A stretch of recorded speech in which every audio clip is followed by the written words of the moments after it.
Can you hear me? Okay, Yeah. good. Okay, so let us start with the prayer. Harihi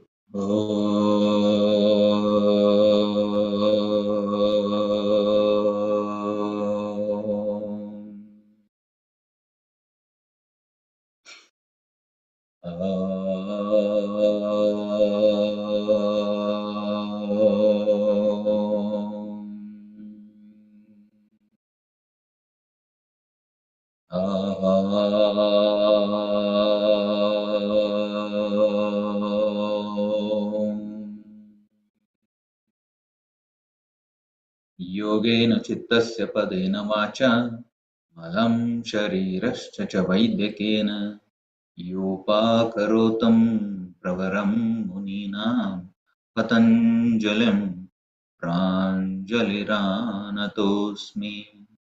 ॐ शान्ति शान्ति शान्तिः। Good morning all. So today we are going to look at shloka number 28 in chapter 2, Sadhana Path. So this shloka is going to be a very important bridge between whatever we have learned so far and what we are going to learn. Quickly, so far what we have seen is in the first chapter we have seen important thing is sadhana, abhyasa and vairagya. This is one of the key element that we need to take is what we have seen. And in the second chapter, Patanjali Maharshi started with Karma Yoga. And then he went on talking about all the afflictions, kleshas gathered in while doing the karma, and also the karmashaya, sanskara we have seen. And important thing in previous few shlokas, what we've seen is about the knowledge or ignorance itself is cause for all the misery we have seen.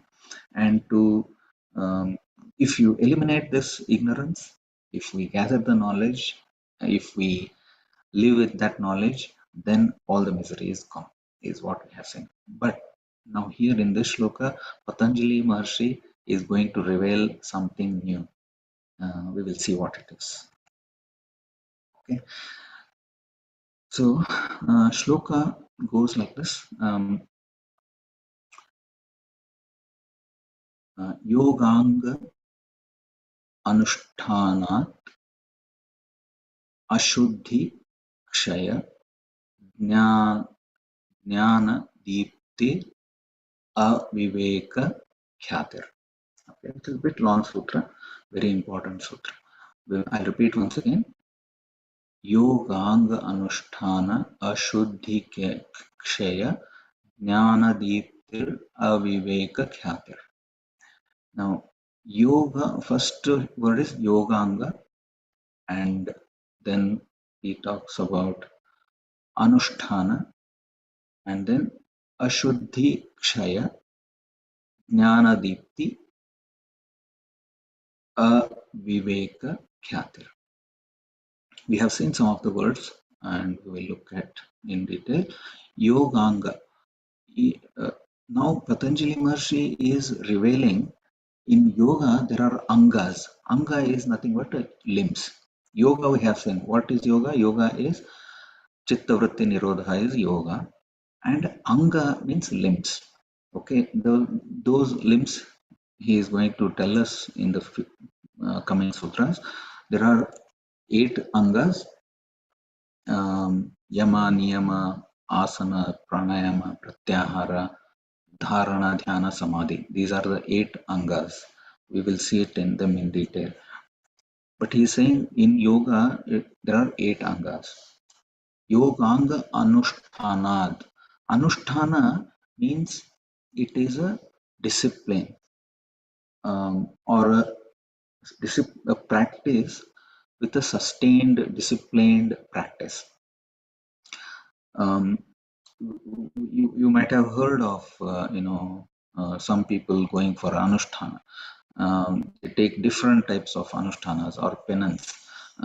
Some people do fasting anusthana, like they do fasting every week regularly for a 1 year. They take it as an anusthana.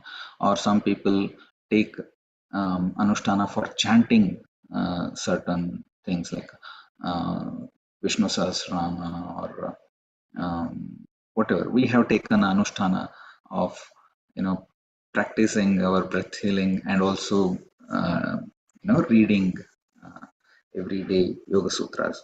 So it is a sustained, continuous, regular practice is called anusthana. So yoganga anushthanat ashuddhi kshaya. So when we practice regularly yogangas, ashuddhi kshaya. Ashuddhi is impurity. Kshaya is diminishing or destruction. Ashuddhi, what kind of impurities? Ashuddhi, impurities in the physical level, in the mental level, in the spiritual level, and we have also seen trigunas, tamoguna, rajoguna, and sattvaguna. Tamoguna and rajoguna are also impurities. So slowly moving them towards sattvaguna.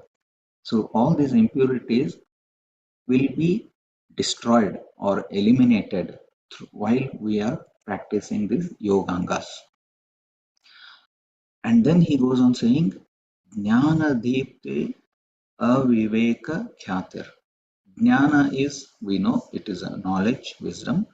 Deepti, Deepa, we have seen. Deepa is a lamp or a light. Deepti is illumination or brilliance. And then next word is Aviveka Khatir.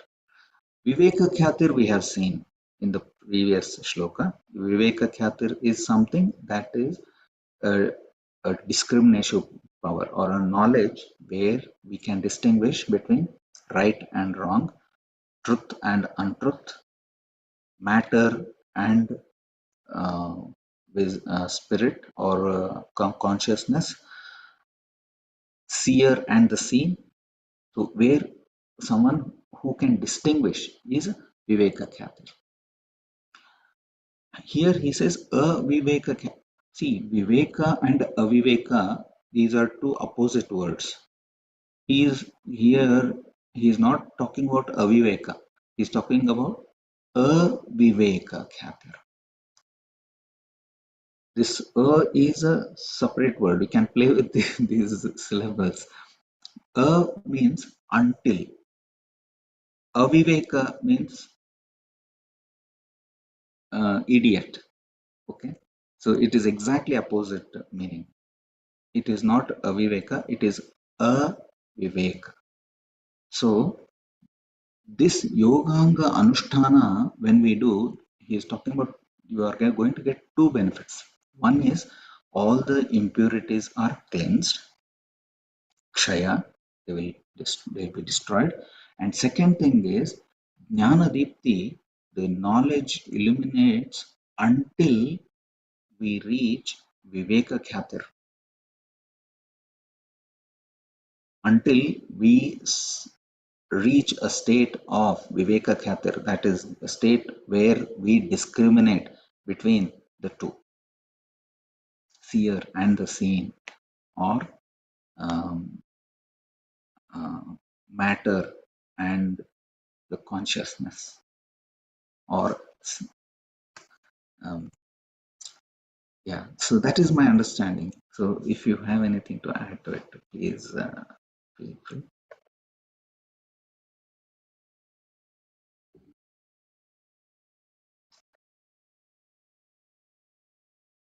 So this shloka works like a bridge between what we learned all these days, and then from here onwards, he is going to give us. Interesting thing is 8 um, limbs of yoga. So, anything to add? Anything to? No, I think it's all clear. Yeah, if you understand that 7 stages from yesterday, then 8 limbs is like what we are going to achieve. So yoga is not just the yoga asanas. We will look into that tomorrow sloka. I think it's like all the 8 parts of sloka, like yama, niyama, asana, pranayama, pratyahara, dharana, dhyana, samadhi. So how to reach to that state?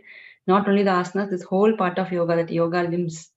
That is what they given the solution now. So now we have to do is just to keep up with this yoga anga practice, and then now yoga will be demystified in more details. Yoga people think that okay, postures and pranayama or breathing alone, but Patanjali Maharshi is going to demystify in 8 legs. the solution has come. No. How to achieve that samadhi state? Yes, all the secrets are going to be revealed now.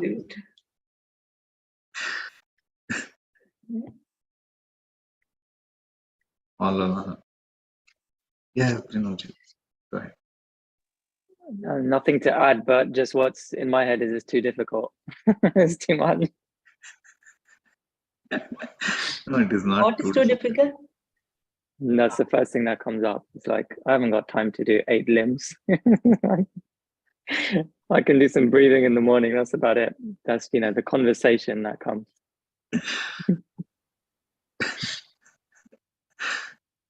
Yeah.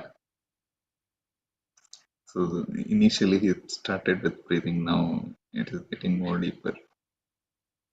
Getting up at 6 o'clock, starting breathing was difficult initially. So it will slowly, it will make its path into you. So don't worry. Now it's easier to wake up at 5:30 and join for this session. No. Yeah. But you can also see that slowly, our body will be allowed. You will be noticing now also 3:30 time, 4 o'clock time, everybody will have that awakening state. It's like Brahma Muhurta time, they say, automatically you will wake up. Sometimes we will go back to sleep thinking there is enough time and we'll go back to sleep. But that time, if we wake up, you can practice that time, it is best. So slowly, Jayanti is implementing some idea into everybody's head. So be careful. Yeah. And you also take cold shower and come even more before the practice. Okay. Anything else from the previous shlokas? You can maybe explain about the 7 stages. 7 stages are clear. Actually, even though we attain that consciousness, sometimes we say like people attain all this, they know what is worthful, what is worthless. They go to that detachment state, then they attain that samadhi state. But after that also they come back to the earth. Even though people attain samadhi state, they go and whenever there is a need. Let us not complicate it all there. Okay. That is what it's mentioned in the 7 stages. Let us just get that there are 7 stages of Viveka Khatir. 7 stages or 7 levels in the Viveka Khatir. We don't know them. Or we can say whatever Jayanti told yesterday, that is one thing. Or 7 chakra, we have done chakra meditation, if you remember. Yeah. That is another thing. We can recall. We will do chakra meditation again.